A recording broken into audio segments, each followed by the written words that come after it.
Welcome to another episode of Full Pass. Today we'll be discussing about oogenesis as well as folliculogenesis. We'll be discussing on oogenesis as well as folliculogenesis. You see, in most of the videos that we have available to us right now, these are actually considered differently. That is, we first learn about oogenesis and then learn about folliculogenesis, or vice versa. But today in this video section, we will be trying to deal with both of them simultaneously. So I'll be talking about folliculogenesis at the same time I'll be talking about oogenesis. Both of them shall be dealt together with. So let's get started. So for this purpose, I'm actually dividing the screen into two sections, right? Here I'll be writing the events that is occurring. Okay, that's the time period when the changes are occurring, and this would be your oogenesis, and here you will have folliculogenesis. Okay.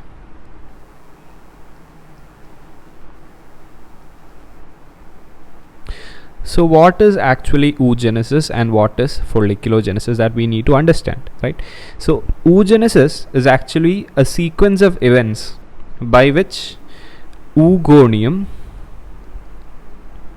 is transformed into a mature oocyte. Okay.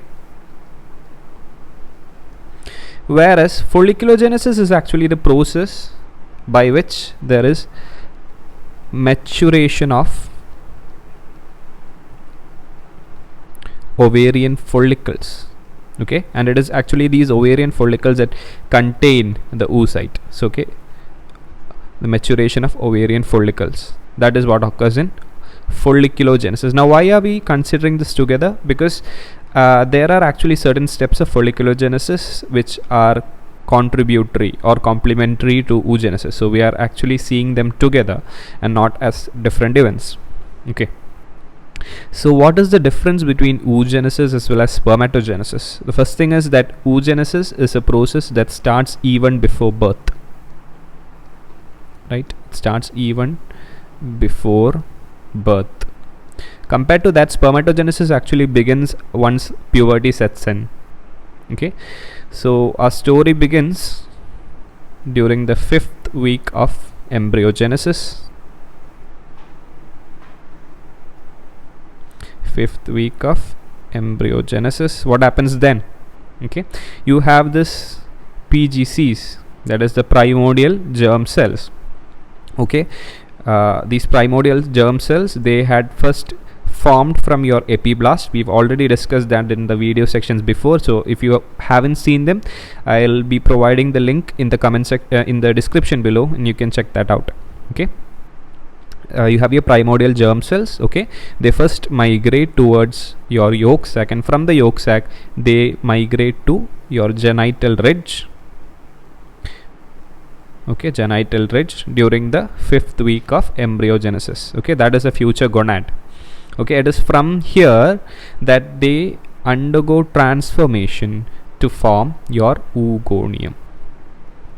Okay, it is actually the gametogonium of the female. The male counterpart of oogonium would be the spermatogonium, and here we are talking about oogonium. Okay, right. We'll see about that. Oops.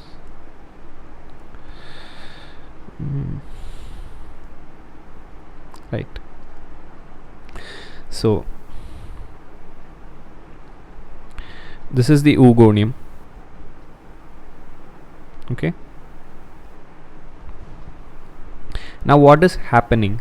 What is actually oogonium? Oogonium is actually a cell. It is actually diploid. Okay, its ploidy is 2n.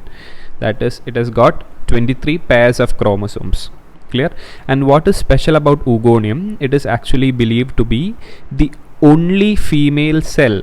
Okay, it is believed to be the only female cell with both X chromosomes being active. That is actually unique for oogonium. In other female cells, you know that one of the X chromosomes by random it gets inactivated, becomes a bar body. But in in an oogonium, you have both the X chromosomes being active. I hope that is clear. Now this is the process that starts in the 5th week of embryogenesis. Your primordial germ cells are becoming oogonium. Clear? And then we fast forward in time to the 3rd month of intrauterine life. Right? We move on to the 3rd month of intrauterine life. What happens here?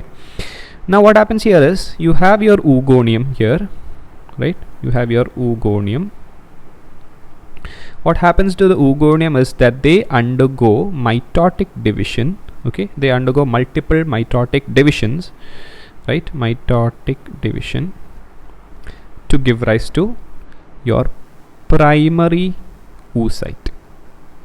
Okay, they start forming the primary oocyte during the 3rd month of intrauterine life. Clear? Primary oocyte also has got a ploidy of 2n. So it is a mitotic division, it's not a reductional division. Oogonium has got diploid set of chromosomes. Primary oocyte also has diploid set of chromosomes. It's similar to the spermatogonium by mitosis becoming a primary spermatocyte. It's similar to that. Okay. Now you have your primary oocytes which are formed. Now where are these primary oocytes formed? Okay. So suppose this is the ovary. Okay. Suppose this is the ovary or the female gonad, and you have a cortex as well as a medulla. What I'm shading here would be the medulla. The outer part which I'm highlighting right now, that is your cortex. Okay, and it is surrounded by your surface epithelial cells. Clear? So these primary oocytes, they are actually found over the cortex.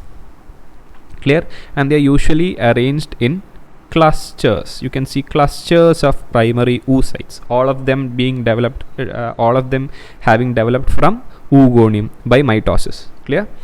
And this primary oocyte within this cortex, so if I'm just taking a portion of this area and I'm enlarging to see it, I will be able to see that if this is my primary oocyte, there are going to be cells, flattened epithelial cells, which are going to surround.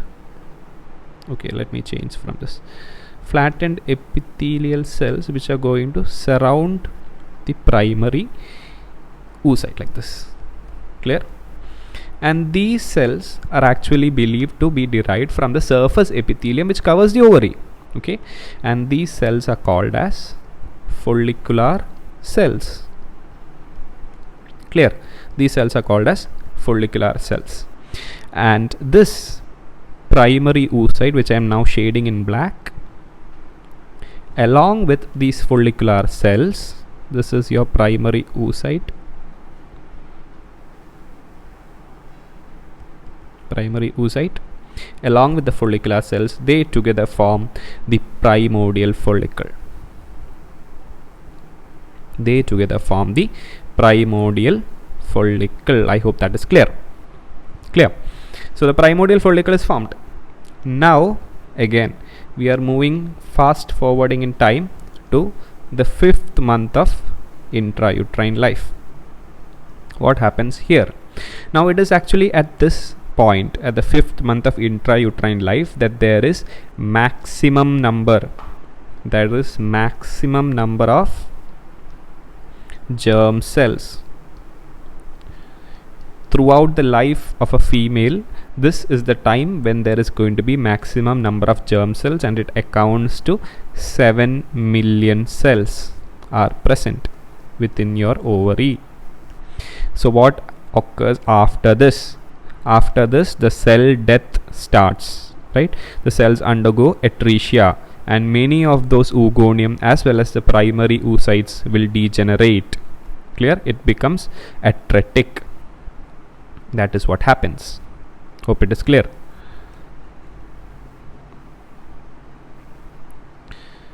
Okay, so maximum number of germ cells, that is 7 million cells, they are present at 5th month of intrauterine life. Now moving on to the 7th month of intrauterine life. What happens here? Okay, now by the 7th month of intrauterine life, what happens is that most of the oogonium have either undergone atresia or they have been converted into primary oocyte. Okay, most of them have either undergone atresia or have been converted into primary oocyte. Clear? And these primary oocytes have begun their reductional division, that is meiosis 1. They have started their reductional division, but they get arrested. Where do they get arrested at?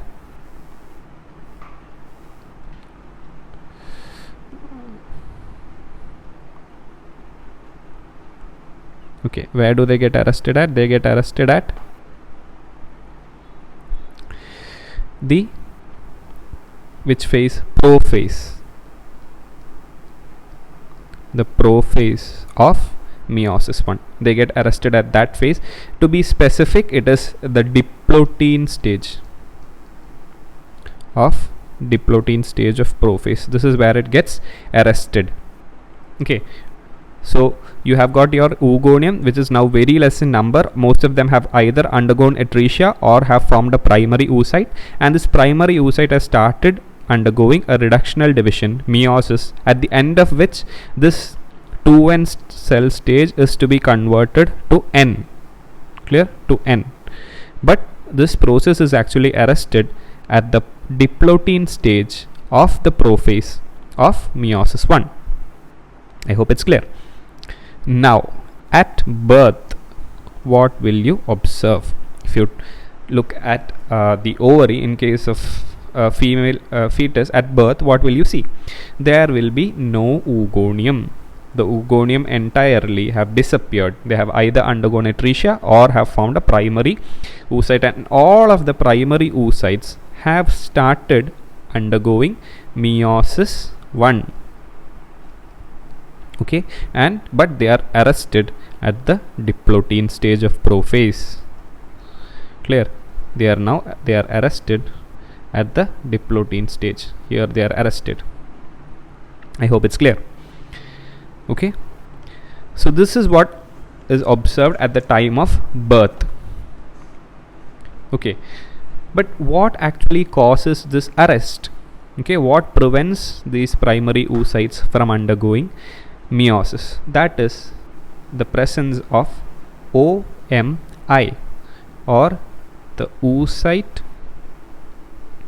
maturation inhibitor. Okay, the oocyte maturation inhibitor, who produces this? This is actually produced by follicular cells of the primordial follicle. So once again, I'm just going to draw the primordial follicle here.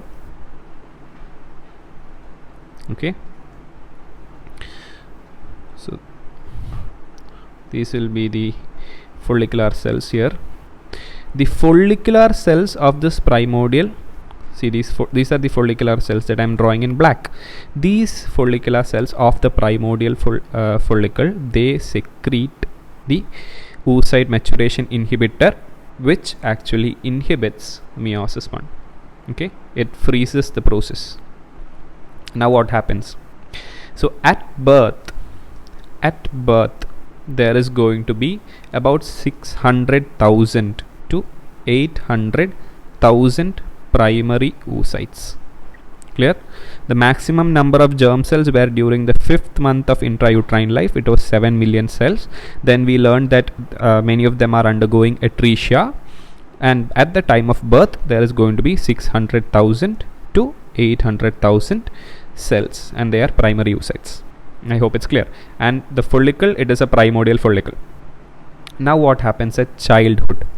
Okay, so during the entire childhood, the process of oogenesis is going to be dormant. That means the ovary is going to remain dormant. But many of these oocytes, okay, many of the oocytes undergo atresia during this period. Okay, they undergo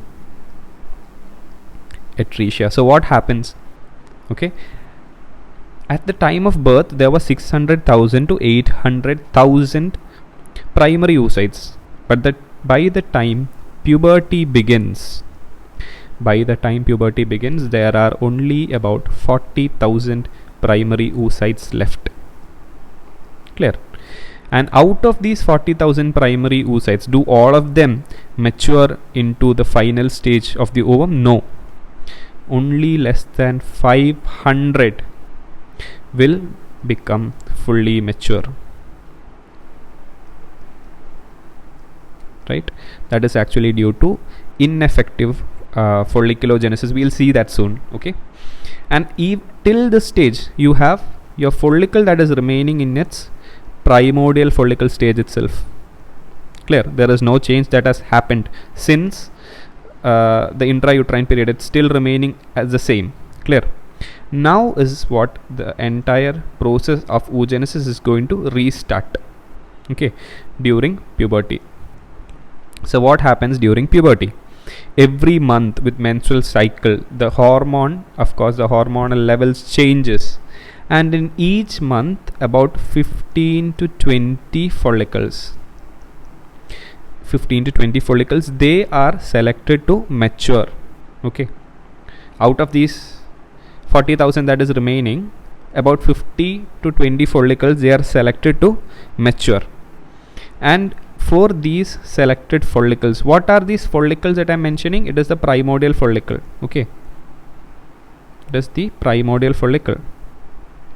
Your primary oocytes are now present within this primordial follicle, arrested in the prophase. Okay, so this is the primordial follicle. So what happens to this primordial follicle? We've seen this is the primordial follicle, this is your primary oocyte, and this is this black color, it represents the flattened epithelial cells.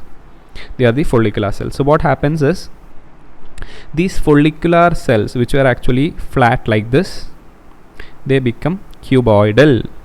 Clear? They become cuboidal. Okay, and then what happens is that they form multiple layer or stratas. Okay, they become stratified. That's what you say. They become stratified. So the primordial follicle had appeared like this, right?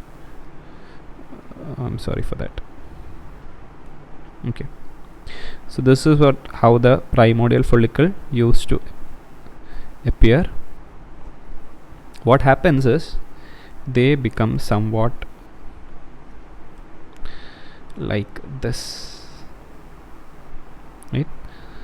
These are actually the cuboidal cells. Okay, and they form multiple rows, not just one, like this.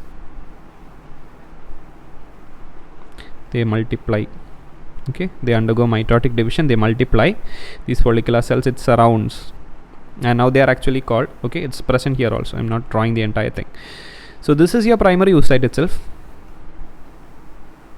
This is the primary oocyte, and these red color cells, they are now called as granulosa cells. Granulosa cells, and this is now called as a primary follicle. Clear? This is called as a primary follicle. Now, according to some authors, okay, these primary follicles, they actually develop receptors for FSH. What is FSH? It is follicle stimulating hormone. Okay, they actually these granulosa cells, okay, this primary follicle, they are believed to develop receptors for FSH. Just keep that in mind. Okay, then what happens? See, this is, I'll be drawing it here. Okay,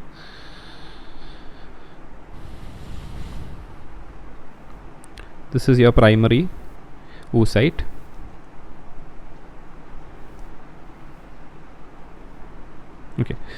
Okay, so this is your primary oocyte. Clear?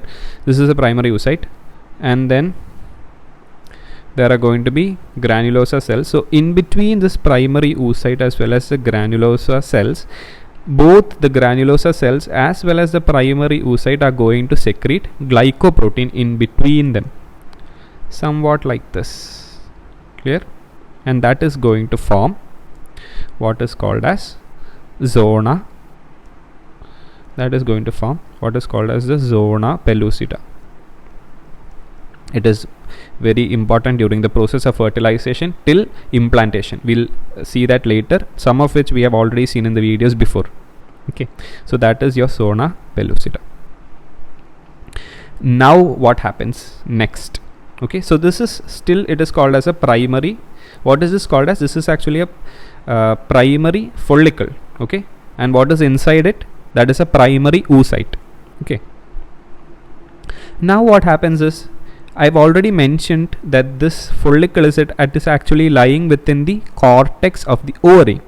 Okay, so the ovary, in the cortex of the ovary, of course, the surface, there is surface lining epithelium, and then you have the stroma. Okay, now the stromal cells that are lying near to the granulosa cells, they actually develop into something they are called as theca folliculi. They develop into theca folliculi. Clear? And the cells arrange such that, see, I'll draw this once again. This is my primary oocyte. Okay, and what is these are actually, okay, this is the zona pellucida, right? This purple color thing is the zona pellucida, and what I'm drawing right now in blue, those are my granulosa cells. Okay, I'm just drawing one layer, but there are multiple layers of these cells. Clear? And outside this you have the next layer of cells, right? They are actually stromal cells, and these stromal cells, that is what I mentioned, they are theca folliculi at first, but then they actually begin to differentiate, and they differentiate into two layers. The inner layer of that forms the theca interna, which I am currently drawing, right? So this green color, it is theca interna, right? And outside theca interna, there is going to be another layer, which is actually a fibrous layer. Okay, it's going to be a fibrous layer like this. That is your theca externa. Clear? This is theca externa. Hope it's clear. So you have theca interna and theca externa. Now, according to some authors, when the primary follicle starts having these developments, that is when the theca folliculi differentiates into theca interna as well as the theca externa, you start calling it as the secondary follicle. But according to some other authors, what they are saying is that these cells, these multiple rows of cells, what are these cells that I am right now highlighting in light green? They are the granulosa cells, right? These granulosa cells, they actually develop some small cavities within them, all of which coalesce to form a big, large cavity. So how can I draw them? Just going to draw, this is my primary oocyte. It's still a primary oocyte, mind you. Okay, I'm just going to draw my primary oocyte here. I'm going to draw the zona pellucida around it like this. Okay, then what else did I have? What is this blue colored cells? Those blue colored cells were, okay, I've made a mistake here. I mentioned that the green one, the light green, was actually theca interna. Okay, it is the blue colored cells. These cells are actually what I was trying to mention. Okay, these blue colored cells that I'm going to draw right now, they are my granulosa cells. And what happens is that there is a cavity that is developing in between these granulosa cells. Okay, there is a cavity like this everywhere around here. I'm just drawing in blue random right now. See, I'm just highlighting it like this, but everywhere there are granulosa cells like this. Clear? And there is a cavity in between. And what is this cavity called as? This cavity is called as antrum. Clear? And some authors say it is the antrum. When antrum is present, you start calling this follicle as secondary follicle. Of course, it is got surrounding theca interna like this. This is the layer of theca interna, and outside that you have got another layer which is theca externa, which is actually a fibrous layer. Clear? Somewhat like this. So this stage you start calling it as a secondary follicle. Okay, so that is a secondary follicle. Now we are actually going to discuss something that is very important. Okay, these cells, these light green cells, they are actually theca interna cells. Okay, they have receptors for your LH. Now you know that during the menstrual cycle, it is around the mid of the menstrual cycle where the ovulation takes place, right? It is towards the mid part of the cycle, and about 1 or 2 days before ovulation takes place, that is around roughly 36 hours prior to ovulation. 36 hours prior to ovulation, you have your LH surge, and this changes everything. Clear? So LH appears in the bloodstream, it increases. What happens is that your theca interna cells, they have got receptors for LH, they start producing androgens, right? Yes, don't be surprised, they start producing androgens. You have your theca interna cells which now start producing androgens, and these androgens get converted into estrogen by aromatization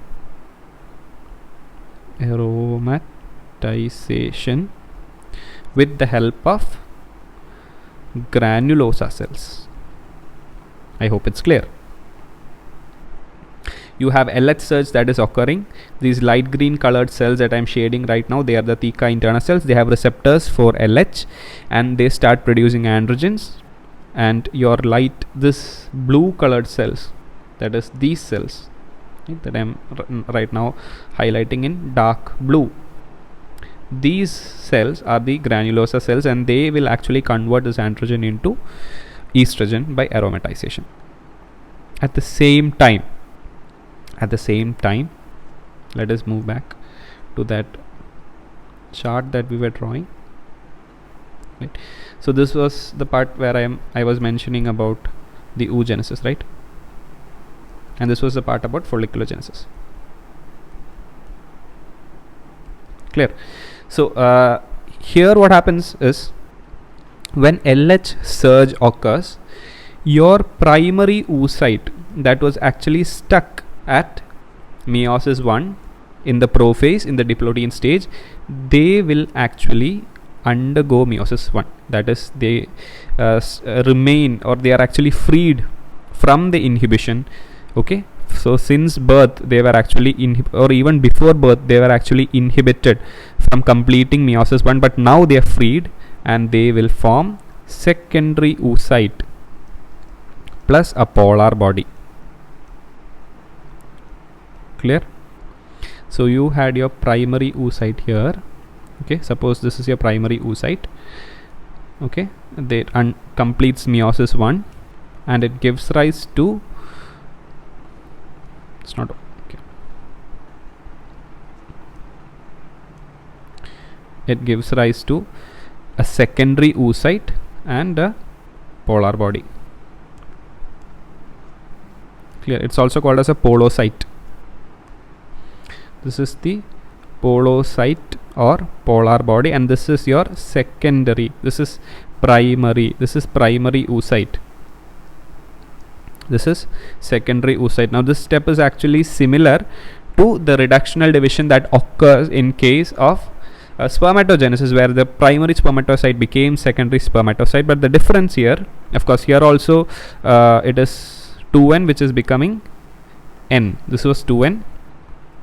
This is also n. The difference, however, is the primary spermatocyte, when it became secondary spermatocyte, it gave rise to 2 secondary spermatocyte. But here, a single primary oocyte is going to give rise to a single secondary oocyte along with a polar body. So what is the function of polar body? It is actually believed to remove the excess nuclear material. It is also having haploid set. It is removing this excess nuclear material and the cytoplasm is retained. I hope that is clear. Okay, and immediately after this secondary oocyte is formed, it starts to undergo meiosis 2. Okay, so meiosis 2 is actually a division that is similar to mitotic division. Okay, so it immediately starts undergoing meiosis 2, but what happens is it gets arrested in metaphase 2. Okay, so you had your primary oocyte, it was trying to become secondary oocyte, but it got arrested. Okay, it got arrested here, it got arrested during the prophase of meiosis 1, to be specific, in the diplotin stage of the prophase. Okay, and the secondary oocyte, when it is formed, of course along with your polar body, they start undergoing meiosis 2 immediately, but that is also inhibited. But here the inhibition is at the level of metaphase, not prophase. Hope it is clear. Okay, and this inhibition of meiosis 2, at metaphase, it occurs roughly 3 hours before ovulation. 3 hours before ovulation. So when is this complete? That is, when is this meiosis 2 complete? It is completed only if fertilization takes place. Okay, so after ovulation occurs, this secondary oocyte is going to remain for another 24 hours within the fallopian tube, and if a sperm fertilizes it in this time, it is actually going to complete its meiotic division, and it is going to immediately the chromosomes are going to fuse, and they are going to give rise to a zygote, because fertilization has already taken place. We'll be discussing fertilization in detail at that time, you'll understand this, but just remember, the secondary oocyte is going to complete its meiosis 2 when fertilization takes place, and it is going to give rise to your zygote. I hope it is clear. So during this time, what about your follicle? Okay, we have only discussed till secondary follicle, but you must have heard of tertiary follicle or the Graafian follicle and all of those things. Okay, so what about those? See, what is happening is this structure is actually more or less the same what I have drawn here. There are only minor changes that are going to occur. Okay, and of course all authors have not mentioned about the tertiary follicle, only some of them have.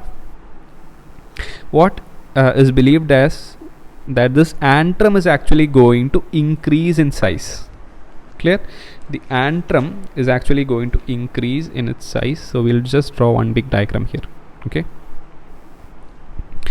so I'm drawing here, what is this? This is actually the primary oocyte. Okay,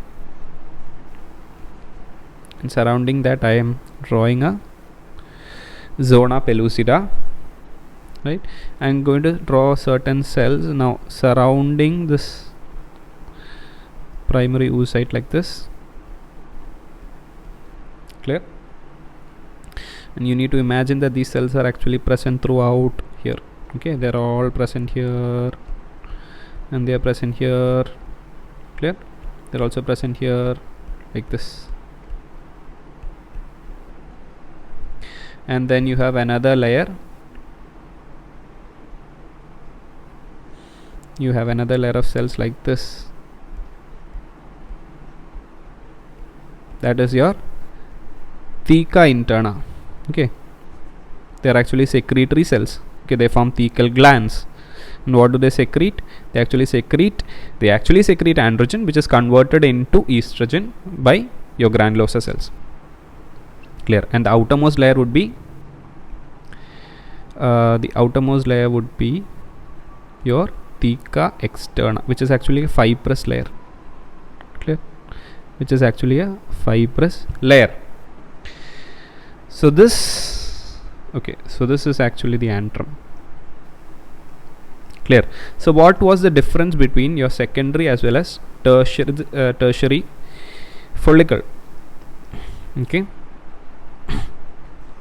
See, by the time a secondary follicle is ready to be called as tertiary follicle, your granulosa cells, these granulosa cells were present throughout, and antrum was a small cavity. Okay, this antrum will gradually increase in its size. Okay, and your oocyte gets actually pushed to one side. Clear? So we see this image. You can see that the oocyte is actually pushed to one side, and your granulosa cells is actually differentiating. The granulosa cells are actually differentiating into membrana granulosa.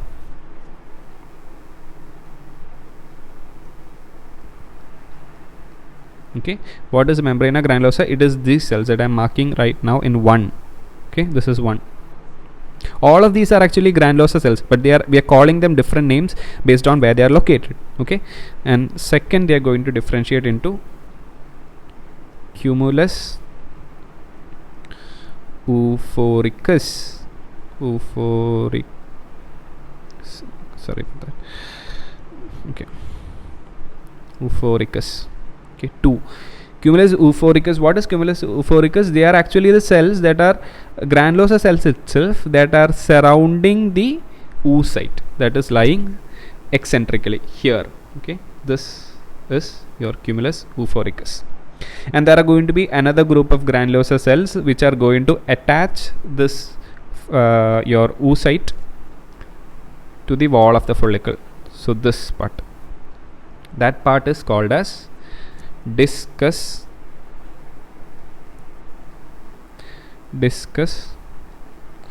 proligerus, and all of them are actually granulosa cells itself. I hope it's clear. So this is actually a tertiary follicle. Okay, and then some authors say that there are late tertiary follicles. What happens is that many of them undergoes atresia. Okay, and actually one of those tertiary follicles which has got a large number of FSH receptors over their surface, that is going to become a mature follicle, and a mature follicle that is ready for ovulation, that is called as a Graafian follicle. Okay, that is called as a Graafian follicle. It's actually a tertiary follicle itself. Okay, it is actually a tertiary follicle itself, but it is actually ready for ovulation. Clear? That is a Graafian follicle, and this Graafian follicle, it is believed to be formed somewhat about 37 hours before ovulation. Clear? And we just saw that LH surge is occurring roughly 36 hours before ovulation, and it is at that time when your primary oocyte is becoming secondary oocyte. Clear? So it is actually at the stage of the Graafian follicle that your secondary oocyte is developed. Clear? Secondary oocyte along with its polar body. Okay, and then what happens? Then ovulation occurs.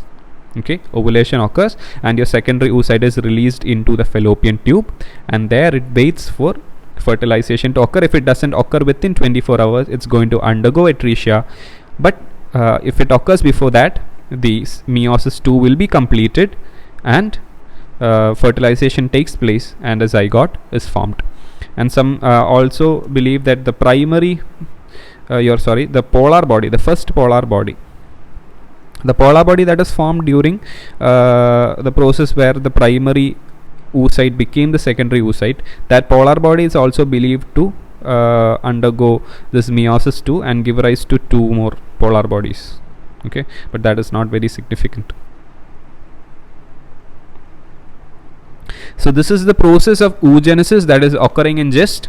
We've just mentioned both the things right now. We've mentioned about folliculogenesis as well as oogenesis in this video, and we've mentioned them simultaneously because it is important to know what is taking place at what time. Clear? We've seen what is occurring right from the 5th week of embryogenesis till puberty. Right? We saw how the primordial germ cells became the oogonium, and from that how they became the primary oocyte, and from that how they gave rise to the secondary oocyte.